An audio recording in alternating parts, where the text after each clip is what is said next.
إنا لله وإنا إليه راجعون إنا لله وإنا إليه راجعون إنا لله وإنا إليه راجعون۔ ماتم داران مولا متقیان، پرساداران جناب خانواد رسالت، ہائے جب کسی کے گھر تعزیت کے لیے جاتے ہیں تو کیا پڑھتے ہیں؟ جب کسی کے انتقال کی خبر سنتے ہیں تو کیا پڑھتے ہیں؟ میں سوچتا ہوں کتنی بار کہوں انا للہ انا الیہ راجعون۔ ایک چھوٹی سی لاش کا حسین ہاتھوں پہ لیے ہوئے 7 مرتبہ آگے بڑھے تھے، 7 مرتبہ پیچھے ہٹے تھے، اور امام نے ہر مرتبہ فرمایا انا للہ وَإِنَّا إِلَيْهِ رَاجِعُونَ۔ یہ چھوٹا علی تھا، آج بڑے علی کی شہادت کا روز ہے، کتنی بار زبان سے کہا جائے اِنَّا لِلَّهِ وَإِنَّا إِلَيْهِ رَاجِعُونَ۔ ماتم داران مظلوم مولا متقیان و غربتا پرسے کے لیے آئے ہیں، یقیناً روزے کی حالت میں بھی ہیں۔ بڑا احساس ہوگا صبح سے یہ وقت آ گیا، اب کچھ دیر کا انتظار اور ہے، اس کے بعد روزے کے افطار کا وقت ہو جائے گا۔ آج سب افطار کریں گے، بس سوچئے گا جن بیٹیوں نے باپ کے جنازے کو دیکھا ہوگا وہ کیسے افطار کریں۔ ارے وہ گھر ویران ہو گیا، وہ مسند ویران ہو گئی، وہ مصلی غیر آباد ہو گیا جہاں میرا مولا عبادت کیا کرتا تھا۔ ارے مسجد تو اپنے مقام پہ ہے، نمازی چلا گیا، مصلی تو اپنی جگہ پر ہے، خدا سے باتیں کرنے والا چلا گیا۔ اجرکم اللہ۔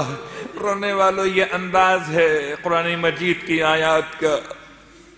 قرآن مجید نے بعض ایسی اقوام کے حالات کو بیان کرتے ہوئے جملہ استعمال کیا کہ اس قوم کی نافرمانی ایسی تھی کہ جب خدا نے اس قوم کو ہلاک کیا تو اس قوم پر نہ تو آسمان نے گریہ کیا اور نہ زمین نے گریہ کیا۔ اب گویا قرآن کہنا چاہتا ہے کہ کبھی ایسے لوگ بھی ہوتے ہیں جن پر خود آسمان و زمین گریہ کرتے ہیں۔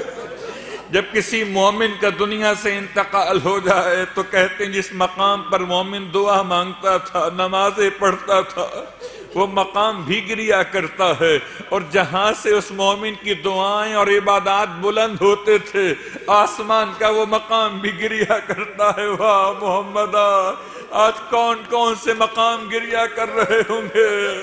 ارے کبھی خانہ کعبہ سے ندا بلند ہوتی ہوگی، ایک کبھی مدینے کی گلیوں سے، ایک کبھی میدان احد سے، اور کبھی کوفے کی گلیوں سے کہ نمازی چلا گیا، خدا کا عاشق چلا گیا۔ ارے جو راز و نیاز خدا سے کرتا تھا، خدا سے راز و نیاز کرتا تھا، وہ خدا کی بارگاہ میں چلا گیا۔ اجرکم اللہ۔ ماتم دارو، وقت ایسا ہے کہ میرا مولا 19 رمضان کی فجر کے وقت سے لے کر اور 21 رمضان کی رات جب فجر میں چند گھنٹے باقی تھے، بعض علماء لکھتے ہیں کہ 3 گھنٹے باقی تھے فجر کے وقت میں جب میرے مولا دنیا سے رخصت ہوئے، مولا نے 45 گھنٹے کیسے گزارے۔ زہر کی شدت بھی ہے، سر پہ لگی ہوئی تلوار کی کیفیت درد بھی ہے۔ میرا مولا کس طرح سے 45 گھنٹے میرے مولا نے مکمل کیے ہیں۔ وصیت کا محل بھی ہے کچھ جملے وصیت کے کل بیان کیے تھے، کچھ جملے آج بیان کرنا چاہوں گا میرا مولا۔ اور یہ یاد رکھیے، اگر آپ کا کوئی بہت عزیز، بہت قریب، سب سے قریب رشتہ کیا ہوگا، اگر میرا والد بستر موت پر مجھ سے کوئی بات کہنا چاہے، میں حیران ہوں، لوگ اپنے باپ کی بات نہیں بھولتے۔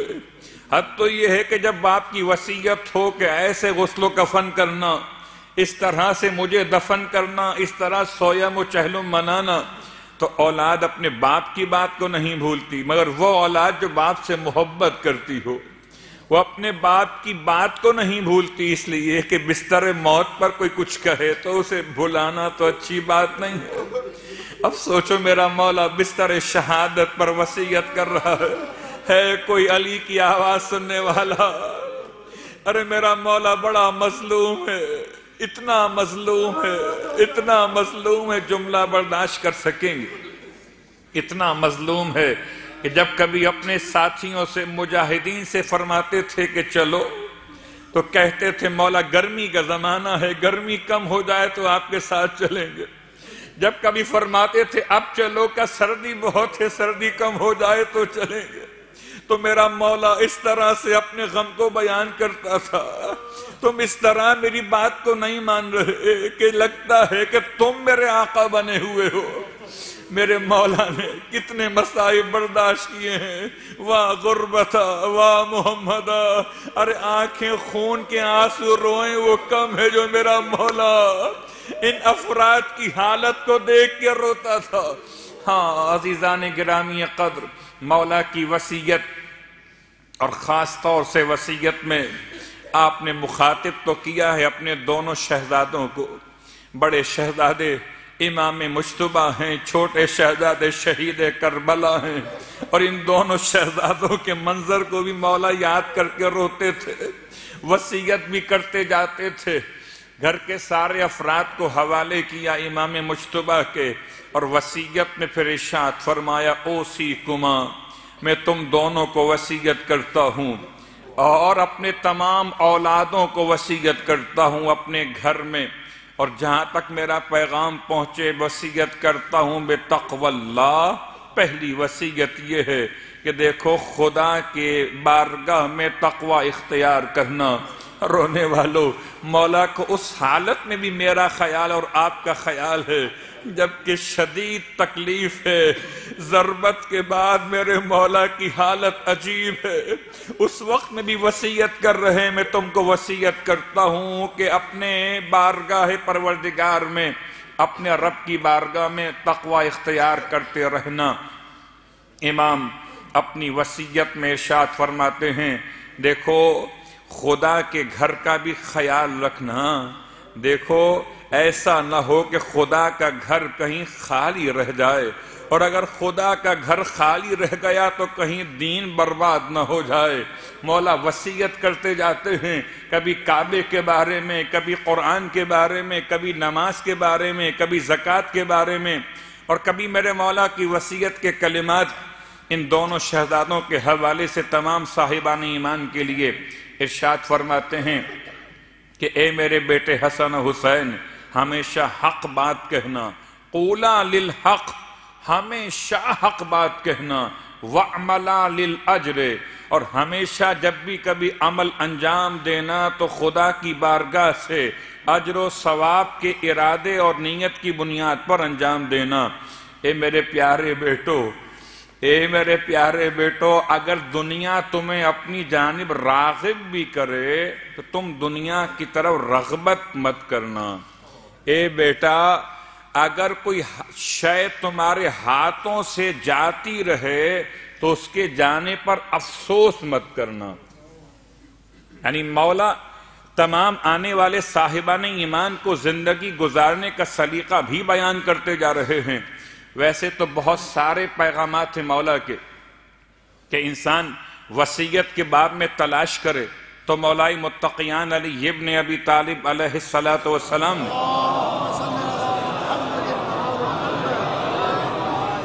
مختلف مقامات پر مختلف وصیتیں کی ہیں۔ ان میں سے ایک وصیت جو آپ کی اپنی ذات سے مخصوص ہے وہ الگ ہے۔ خدا نصیب کرے انشاءاللہ جائیں شہر کوفہ اور مسجد کوفہ کی پشت پر مولائے متقیان کے نام سے جو منسوب ایک گھر واقع ہے، اور اس گھر میں ایک ایسا مقام بھی ہے جس کو منسوب کیا گیا کہ یہ وہ جگہ ہے جب مولائے متقیان کے بدن مطہر کو غسل دیا گیا۔ اسی گھر میں ایک مقام وہ بھی ہے جس کو مخصوص کیا گیا کہ یہ وہ مقام ہے نسبت کے اعتبار سے کہ جب مولائے متقیان کو کفن پہنایا گیا۔ گویا آج بھی وہ مقامات نسبت کے لحاظ سے محفوظ کیے گئے، لیکن ایک بات ہے کہ مولا نے اپنی وصیت میں مخصوص کیا تھا کہ بیٹا حسن تم مجھے اپنے ہاتھوں سے غسل و کفن دینا۔ یہ بات تو بالکل واضح ہے کہ معصوم کو معصوم اور امام کو امام ہی غسل و کفن دیا کرتے ہیں، تو مخصوص کر دیا مولا نے کہ بیٹا حسن تم مجھے غسل و کفن دینا اور میرے جنازے کو اس طرح سے اٹھانا کہ تم دونوں حسن اور حسین تم دونوں جنازے کو پانتین کی طرف سے اٹھانا، سرہانے کی طرف سے جنازہ خود بخود بلند ہوگا اور اسے جانب پشت کوفہ یعنی کہ نجف یعنی کہ علاقہ غری، اس کو غروی بھی کہتے، اس طرف لے کے بڑھنا، اور جس مقام پر جنازہ خود بخود جھکنے لگے جانب زمین اگلا حصہ سرہانے کی جانب سے، تو وہاں پر جنازے کو اتار لینا، زمین پر رکھ دینا، اور مٹی ہٹاؤ گے تو تمہیں قبر تیار ملے گی جو میرے بھائی حضرت نوح نے طوفان نوح سے پہلے میرے لیے تیار کی تھی۔ یعنی کچھ ایسے مشاہدات اور ایسے واقعات ہیں جو واقعاً کرامت کہیے کہ معجزات معصوم کہیے، جیسے کہ امام رضا علیہ السلام کا جملہ اپنی قبر کے بعد،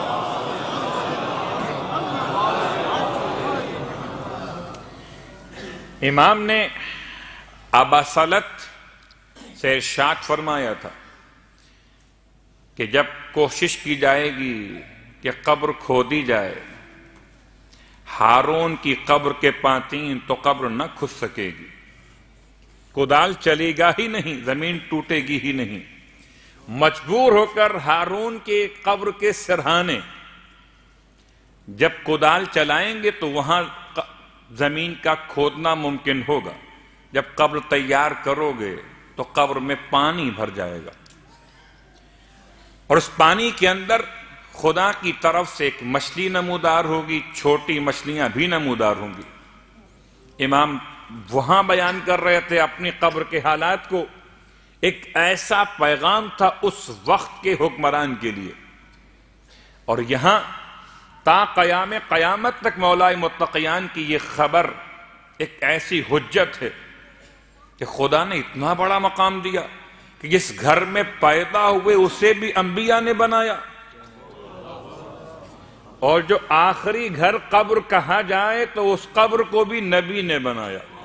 یہ مقام علی ابن ابی طالب ہے، اس گھر میں آئے تو انبیاء بناتے ہیں، اور جس قبر میں دفن کیے جائیں اسے بھی نبی خود بناتے ہیں، اور بنایا بھی اسی نبی نے کہ جس نبی نے طوفان نوح کے موقع پر حضرت آدم علیہ السلام کی میت کو منتقل کیا۔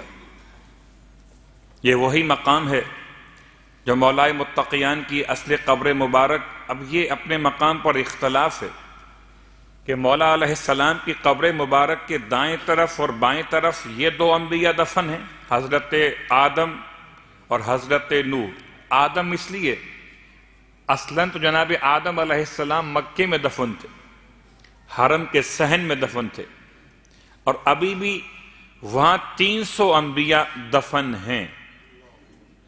وہاں سے حضرت آدم کی میت کو کیوں نکالا گیا کہ حضرت آدم کی میت طوفان نوح کے موقع پر پانی کی شدت سے باہر آ گئی تھی، تو آپ کی میت کو نکال کر محفوظ کیا، اس کے بعد اپنے ساتھ رکھا کشتی میں اور لے کر یہاں تک آئے، اور حضرت آدم علیہ السلام کے بعد پھر نوح علیہ السلام نے اپنی قبر کس طرح بنائی کہ مولائے متقیان کے بائیں طرف ایک کوئی نقشہ نہیں ملے گا کہ مولا کی قبر کے دو طرف دائیں اور بائیں دو انبیاء دفن ہیں، جبکہ دو انبیاء اور بھی ہیں جن کے لیے خود مولا کے الفاظ ہیں کہ میرے بیٹے حسن و حسین مجھے میرے دو بھائیوں ہود اور صالح کے جوار میں دفن کرنا۔ حالانکہ ہود و صالح علیہم السلام کی قبور کب سامنے آئیں، کب ان کا راز معلوم ہوا کہ کہاں دفن ہیں، یہ زمانہ بہت بعد کا ہے۔ بعض کہتے ہیں کہ معصومین کے ادوار کے بعد زمانہ غیبت کبریٰ میں یہ قبور سامنے آئی ہیں، لیکن مولائے متقیان کے الفاظ میں یہ بات موجود ہے کہ مجھے میرے دو بھائیوں ہود اور صالح کے جوار میں، جوار کہتے ہیں پڑوس کو، دفن کرنا، یا اس طرح سے قبور کا نقشہ جو لفظ استعمال ہوا زجی ای کا آدم و نوح علیہم السلام، آپ پر بھی سلام اور آپ کے پہلوؤں میں جو رہتے ہیں ان پر بھی سلام۔ اگر وادی سلام نجف کے قبرستان میں ہم ملاحظہ کریں تو اندازہ ہوتا ہے کہ قبریں ایسی بنی ہیں جیسے منزلیں ہوں، پہلی منزل پھر دوسری منزل پھر تیسری منزل۔ ہو سکتا ہے حضرت آدم علیہ السلام بالکل نیچے دفن ہو، اس کے بعد جناب نوح کی اپنی قبر ہو، اور ان دو قبروں کے اوپر پھر مولائے متقیان علی ابن ابی طالب علیہ السلام کو دفن کیا گیا۔ لیکن یہ تو اپنے مقام پر ہے، مولا کی وصیت اپنے مقام پر، لیکن خاص جملہ کہ دنیا سے جاتے ہوئے میرے مولا نے کچھ ذمہ داریاں اپنے بچوں کے سپرد کی ہیں۔ ایک طرف پیغام توحید کے ساتھ، اسلام کے بہترین احکامات کے ساتھ امام نے تمام بنی عبد المطلب کو مخاطب کرتے ہوئے ارشاد فرمایا کہ دیکھو عبد الرحمن ابن ملجم ایک شخص ہے، اس نے مجھے تلوار ماری ہے، میں اگر زندہ رہا تو پھر میں جانوں اور یہ شخص جانے، اور اگر میں زندہ نہ رہا تو اس کو ایک تلوار ہی ماری جائے، ایک تلوار کے بعد یہ زندہ رہے یا مر جائے۔ اے عبد المطلب کے بیٹو، کہیں ایسا نہ ہو کہ تم تلواریں لے کر کوفے کی گلیوں میں نکل آؤ اور یہ کہہ کر عام مسلمانوں کا قتال شروع کر دو کہ قتل امیر المومنین۔ آپ تصور کیجئے کتنی بردباری ہے اور کتنا تحمل ہے، لیکن صرف ایک جملہ آپ نے روکتے ہوئے، زیارت وارثہ میں جب سرکار سید الشہداء کو سلام کیا جاتا ہے تو یہ کہہ کر سلام کیا جاتا ہے، اے وہ ذات جس کے خون کا انتقام اللہ کے ذمے ہے، اس کے بیٹے کہ جس کے خون کا انتقام بھی اللہ کے ذمے ہے۔ اس کا مطلب اگر عبد الرحمن ابن ملجم کے سر پہ تلوار مارنے کے بعد انتقام خون علی مکمل ہو گیا ہوتا تو پھر کیا ضرورت تھی یہ جملہ کہنے کی؟ یہ جملہ کہا جاتا ہے، اس کا مطلب ہے کہ ابھی انتقام خون علی باقی ہے۔ تو کس سے لیا جائے گا انتقام خون علی ابن ابی طالب؟ مشکل نہیں ہے، اور جملے ہماری اور آپ کی زبان پر اتنے معروف ہیں کہ 3 گروہوں پر خدا کی لعنت ہے۔ لعن اللہ امتن قتلت، جس نے آپ کو قتل کیا اس پر بھی خدا کی لعنت، وَلَعَنَ اللَّهُ أُمَّةً ظَلَمَتْكَ، اور جس نے آپ پر ظلم کیا اس پر بھی خدا کی لعنت، وَلَعَنَ اللَّهُ أُمَّةً سَمِعَتْ بِذَلِكَ فَرَضِيَتْ بِهِ، اور جس گروہ نے آپ کے اوپر ہونے والے ظلم کو سنا اور راضی ہو گئے، تو جب تک زمانے میں راضی ہونے والے آتے رہیں گے مولائے متقیان کی خبر شہادت کو سن کر جب تک راضی ہونے والے آتے رہیں گے تب تک خون علی کا انتقام کا سلسلہ آگے بڑھتا رہے گا.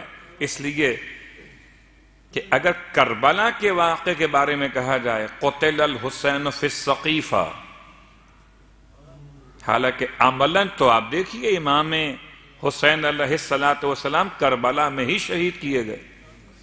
یہ تو ایسی اظہر من الشمس بات ہے جس سے انکار ممکن نہیں ہے. نہ اس میں مکے کی بات ہے، نہ مدینے کی بات ہے، نہ کوفے کی بات ہے. امام شہید کہاں پر ہوئے؟ کربلا.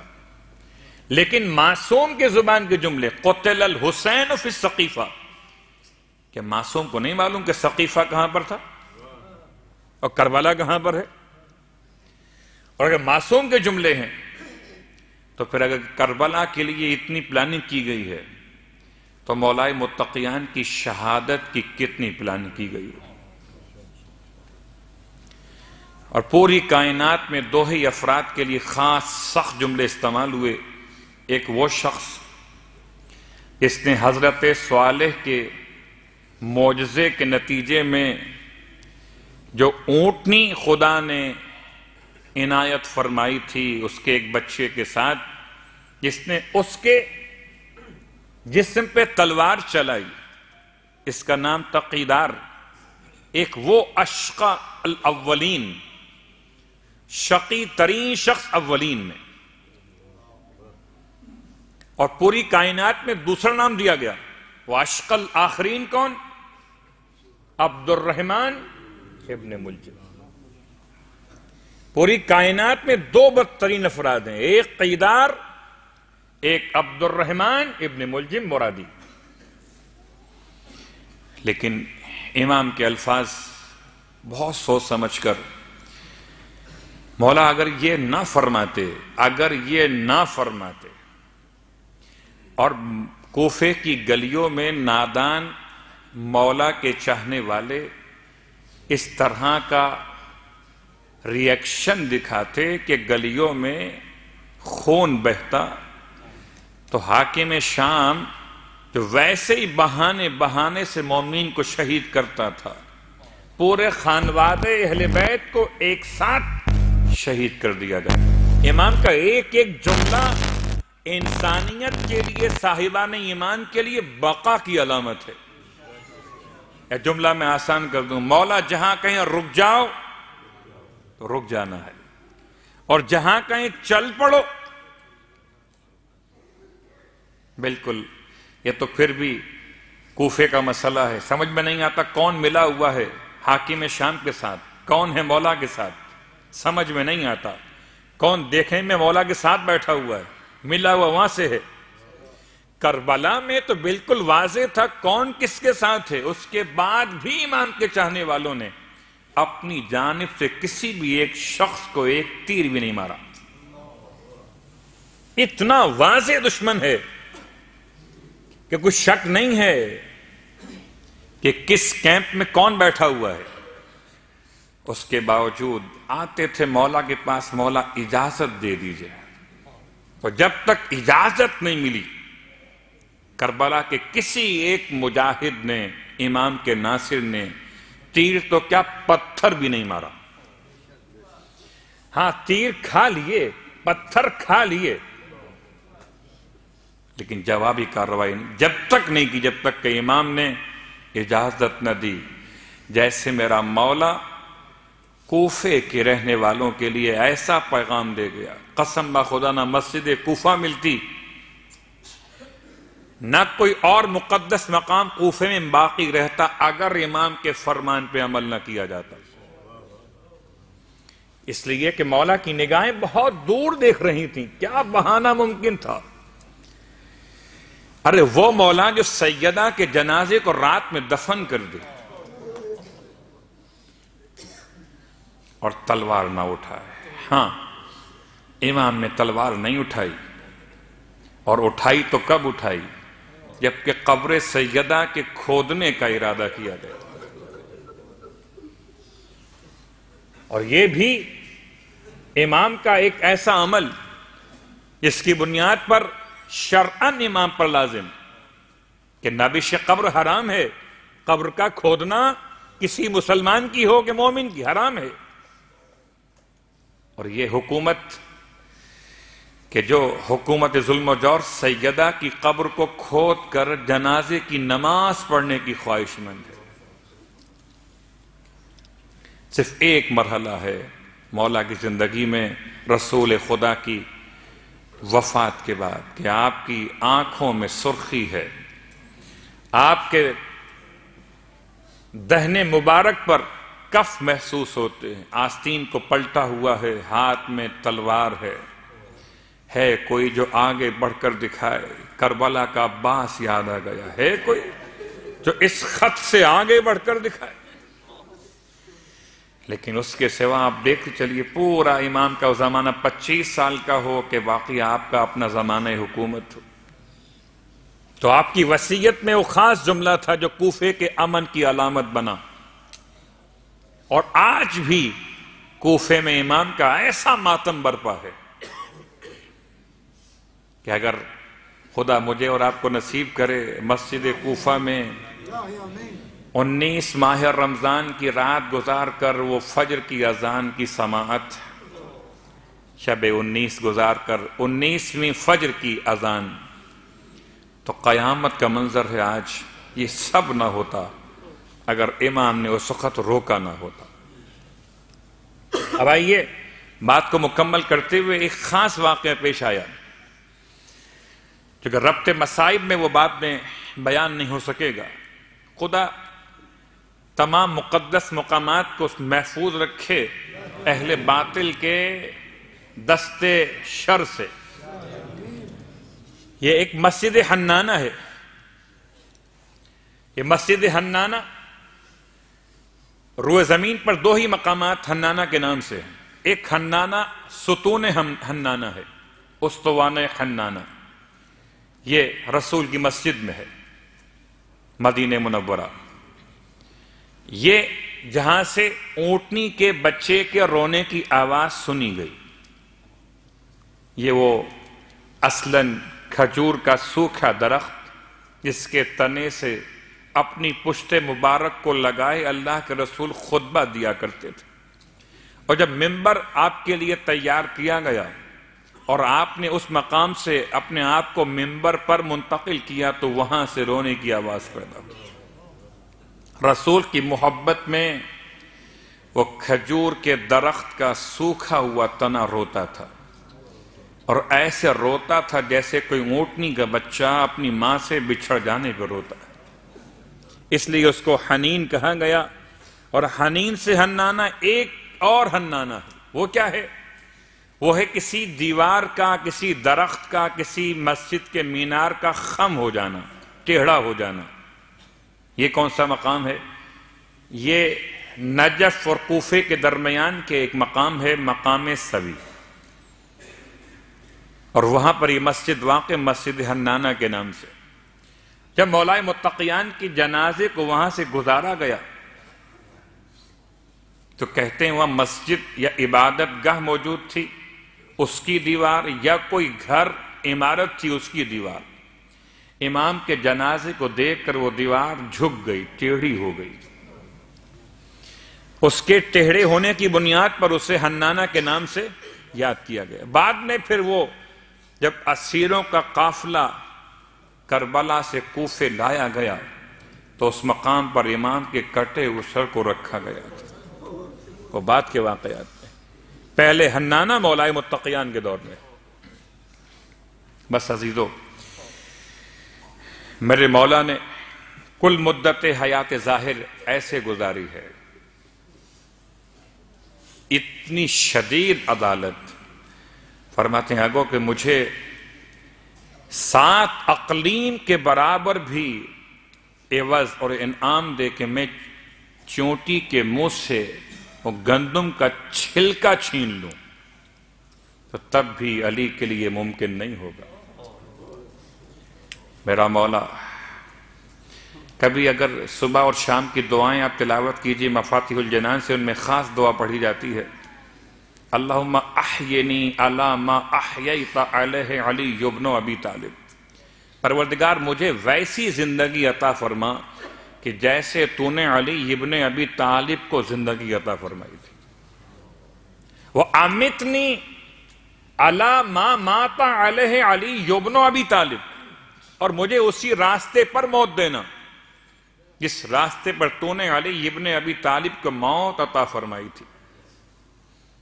کیا میرا مولا موت سے بڑی محبت، اتنی شدید محبت موت سے۔ فرماتے ہیں جیسے کوئی بچہ شیر مادر سے کرتا ہے، ماں کے دسترخوان نعمت سے کرتا ہے، ویسے مجھ علی کو موت سے محبت ہے۔ یہ وہی مولا ہے جو فرماتا کہ بیٹا حسن تیرے باپ کو اس بات کی کوئی پرواہ نہیں کہ علی موت پر جا پڑے یا موت علی پر آ پڑے، اس کی شہادت کا روز ہے جس نے کسی ایسے شخص کے لیے کہ جو امام کو مظلومیت کی حالت میں پکار رہا ہو، کبھی اس کی امداد سے منہ نہیں موڑا۔ ارے حد تو یہ کہ انار لے کے چلیں اگر کوئی راستے میں مل جائے اور انار کی خواہش کرے تو اسے اپنے ہاتھ سے کھلا دے۔ 6 درہم لے کے چلے تھے گھر کا سامان لینے کے لیے، راستے میں کسی نے امداد طلب کر لی، اس کو دے کر چلے آئے۔ میرا مولا تو ایسا کہ پتہ بھی نہیں چلتا تھا کہ کس کس کی امداد کرتے ہیں، تو بعد میں پتہ چلا جب گھروں میں رونے کی آوازیں بلائیں۔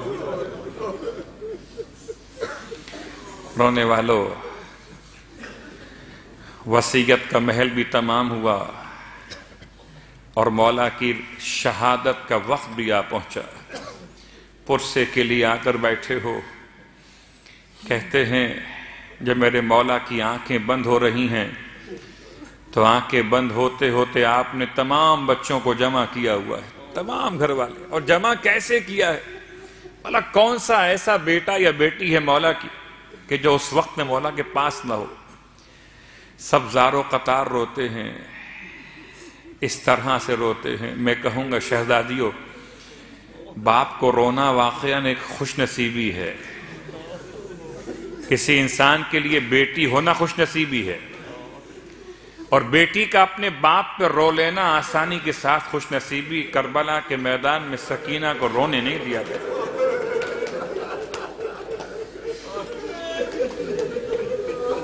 بچی رونا بھی چاہتی تھی تو اتنی دہشت رکھی گئی تھی کہ اتنے تماچے مارے گئے کہ بچی کہتی تھی مجھے نہ مار شمر، میں بابا کو نہیں روں گی۔ اجرکم علی اللہ۔ رونے والے، جو کل رات کا جملہ تھا مولا کی مصائب کا، اس سے ہی بات کو مربوط کرتا ہوں۔ جب کسی بیٹی کو باپ کے جنازے پہ لایا جاتا ہے تو سنبھالنے کے لیے بھائی قریب آتے ہیں کہ بیٹیاں ہو سکتا ہے غش آ جائے، ہو سکتا ہے بیٹی کو باپ کے جنازے پر روتے روتے گر پڑے۔ واہ غربتا، ہر بیٹی باپ پر روئے۔ مجھے 2 بیٹیاں یاد آتی ہیں، ایک بیٹی مدینے والی، ہائے زینب کی دکھیاری ماں، اپنے باپ کو رونا چاہتی تھی تو کہا گیا صبح کو رو لیا کرو یا شام کو رویا کرو۔ ایک بیٹی یہ ہے جو اپنے باپ پر رونے والی، کربلا میں۔ قیامت کا جملہ ہے، بی بی زینب کبریٰ، ہم آپ کو پرسہ پیش کرتے ہیں۔ آپ کے بابا کی شہادت کا روز ہے، آپ نے اپنے بابا کے جنازے کو دیکھا ہوگا، بابا کو کفن میں لپٹا ہوا دیکھا ہوگا۔ خدا کسی محبت کرنے والی بیٹی کو اس کے باپ کو کفن میں لپٹا ہوا نہ دکھا، لیکن بی بی ایک بات تو ہے کہ آپ نے بابا کو کفن میں لپٹا ہوا دیکھا۔ ایک 4 سال کی بچی نے اپنے باپ کو ٹکڑوں میں دیکھا، سر کو الگ دیکھا، بدن کو الگ دیکھا۔ اجرکم علی اللہ۔